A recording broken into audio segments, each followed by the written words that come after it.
Hi, Roger. First of all, thank you to accept our invitation to the class. It's a great pleasure to see you again. And well, first of all, Roger is living in Virginia, in Virginia Beach. And could you tell us a little bit about you, Roger, if you mind? Yes, definitely. Fernando, thank you so much for the opportunity to be able to be here and share with you about our business. So my name is Roger Orozco, and I'm in Virginia Beach. I'm originally from Nicaragua, and I'm one of the executives at Bishard Homes. Our company is focused on residential development. We build homes, we buy the land, we build big residential developments. And we also, our focus are in different segments. We focus on single family homes, townhomes, multifamily homes, residential rental. So in the commercial real estate, we have shopping centers, office building, medical offices, retails, car wash. So we have a lot of different variety of businesses.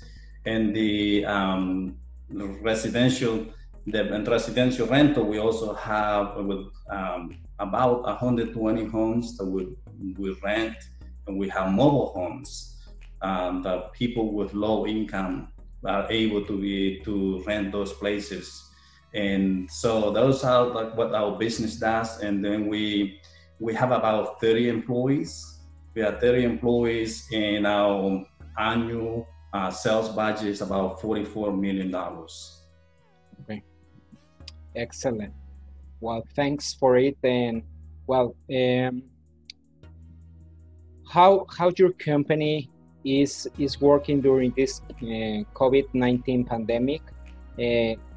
Considering all the portfolio of businesses that you have, could you explain us a little bit how you're handling the situation, especially with the focus about the digital transformation aspects?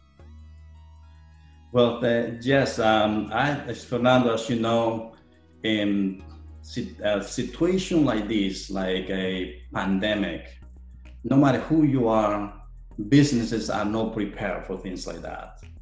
So because it's something that is completely out of our control, and then when it comes to the safety of the employees, when it comes to the safety of the people, that's the most critical part. And so when we also in a pandemic, everybody is in the same boat. And therefore, this is really affecting every segment of the economy. So for us, when during the pandemic, what we did during the COVID-19 that we are right now, we have been closed since mid-February, when the government said that we won't be able to function as normal business economy here in Virginia Beach. So a lot of businesses are closed right now, and there are only essential businesses are open, like food, supermarket. And unfortunately, we are like essential business because we provide housings for people, which people need to be able to have a place to live. So that's important. But for us, the top priority for us was the employees. We met with the executive team. The executive team met and they said, let's see what is important. We want to make sure that our employees, they feel safe, that they feel like we care for them.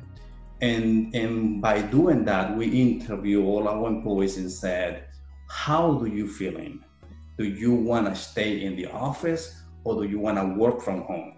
And with 70% of our employees, we let them work from home. So those what's happening here. So the other thing we did was we immediately look at our contingency plan for our business.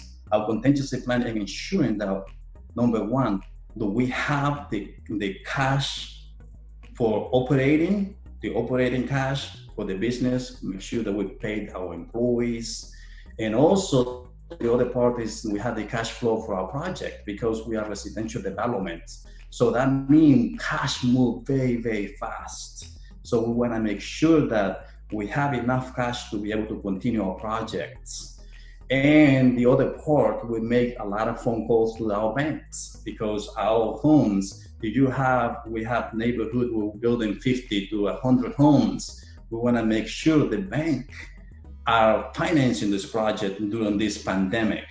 So, and fortunately, we were, the bank were with us, and we were all the project were already set up, financed, so we can draw cash for the business. And that helped us a lot in that. And the other part that we did is we cancel to prevent and the safety of the employee, we cancel all in-person meetings. So for our business, nobody was meeting in person. So we used technology to be able to communicate with our customers, with our employees. And so the safety and the employees was number one. Secondly, the cash flow to make sure that we can continue operating our business. And all of these, we are blessed to be able to continue operating our business. And also we are blessed that we were not hit hard like other industries, like the restaurant industry, like the tourism, the hotel industries and all of that. We were not hit hard like them. So we were more resilient to this kind of situation. If we take a time some weeks ago and talking about digital or the digitalization structure that you have as company, which aspects do you think could be improved? I know that the time we're coming, and what aspects that maybe you could improve in the digitalization of your company that could take more prepare in the future? Something that you maybe think about it? That's a great question, Fernando. Like the digital marketing and ensuring how we can be able to use technology in a way that we can improve our business. So the company for the last couple of years has invested heavily in digital marketing. And I'll have to tell you, Fernando, it had helped a lot. It really helped because what happened is when they use our website and use digital tour, like online tour of our homes, and so we can be able to show all our homes and without being with the customers there, so we can be able to do that. We also increase our search engine optimizations. So that's another thing, the search engine optimization, because so many people were gonna be from home. So in that way, we were able to provide to kind of target those people who were looking homes online. So we were able to increase our search engine optimization. We also increase our social media, make sure that our social media, the platform that we have, all were connected to our website. And we use Zoom and all of that different technology that allow us to be able to connect with our customers and also to have those and communicate with them. The critical part in all of this that we are in is communication. Mm-hmm. One of the things we're learning is we need to take advantage of digital marketing in order to improve our business, in order to attract more people that are doing business online. And this pandemic is going to change a lot of different things happening because people are going to start doing more things on. As you know, a lot of people do their transactions online, and we would like to capitalize in that aspect of our business. Yeah, for sure. That's a very good approach. Thanks, Roger. And I know that maybe you will not affect as many industries as you already mentioned. However, with this lockdown that we have, partially in some areas, more strict in other areas, but at the end of the day, in some point of view, everybody has a kind of lockdown. But any expectation about how to deploy your I will say new strategy, business strategy for upcoming months, considering this challenge? I'm not saying just in the digital aspect, but you as a business, some opportunities that you see in this crisis?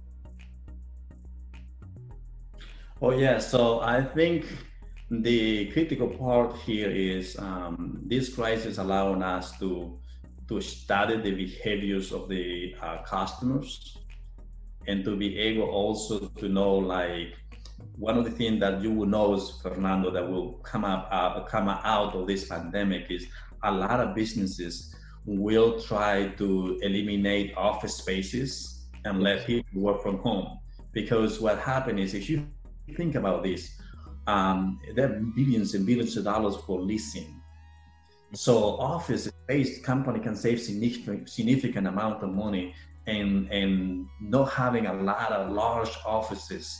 So therefore, from this pandemic, a lot of companies will find a strategy in how to let people work from home or use co-working spacing. Co-working spaces would allow to save money, work from home, and be able to use less space. Because you think about this, you're saving energy, you're saving water, you're saving a lot of different things that business can be able to learn from this pandemic.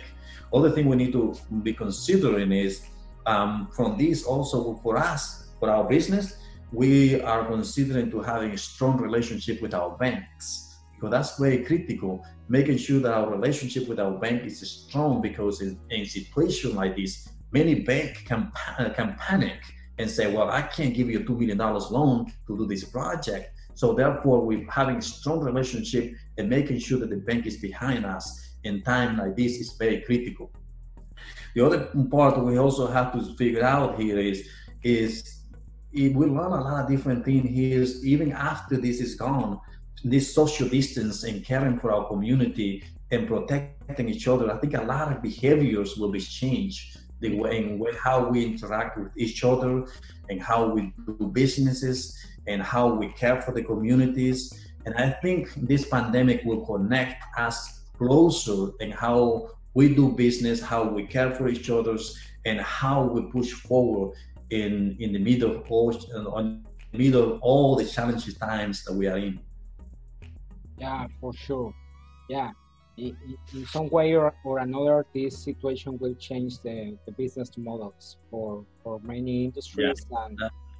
And the customer behavior is also will be changed in many ways.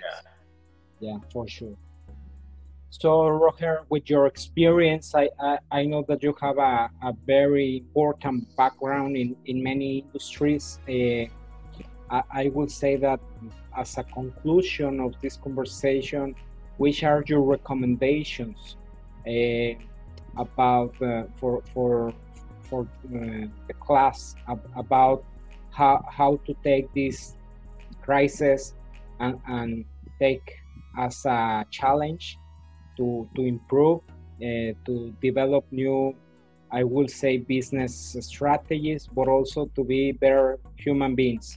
Any thoughts that you want to share to us? All of you are students. You are a student today, and one day you're going to own a business or whatever, work for an organization. And caring for the humans, for the people, are the most critical in anything you do, because you care for your employees, and that's exactly what we're learning here. So the businesses that they took the initiative to make sure the employees were the top priority, then when they come out of this, these employees will appreciate what the business did. So for all of those students, I encourage you, the people is number one when you open a company, when you run a business. Secondly, you have to be strategic and you have to have a contingency plan to be able to deal to certain extent when things like this happen. And then you also have to be resilient. You don't have to give up. You have to continue fighting, and you know that we all are together in this. And during these times, also allow us to reflect, to think what is working well in our business, what is not working well, and then be able to kind of use your resources in the most effective way and to grow your business in the future. Because if we, as a business owners, if we pay close attention on this slow moment and reflect, then we'll come back with great strategies that would allow us to be positioned to be strong in the future. And then I think the most important part I would say is your people. Don't let that go. When you have your people as number one, then your business will succeed no matter what happens in the future. So I encourage all of you who are taking business classes that you take that and reflect, what does that mean as professionals? What does that mean as business owners? What does that mean as a social responsible people of our society? And I appreciate Fernando giving me the opportunity to share with you today. And I think what you're doing is amazing, to be able to provide different perspective, different backgrounds, and be able to bring this and share with the students from real life, from real businesses, and from real experiences that allow them to have a better perspective. Thank you so much, Fernando, for today. Thanks to you, Roger. We really appreciate your time. And also, if you give me the chance, I will provide your email to the students if they have any additional questions. So yes, they can definitely. Excellent. Definitely. Well, thank you. I really appreciate it. That's great. Thank you, Fernando. Thank you.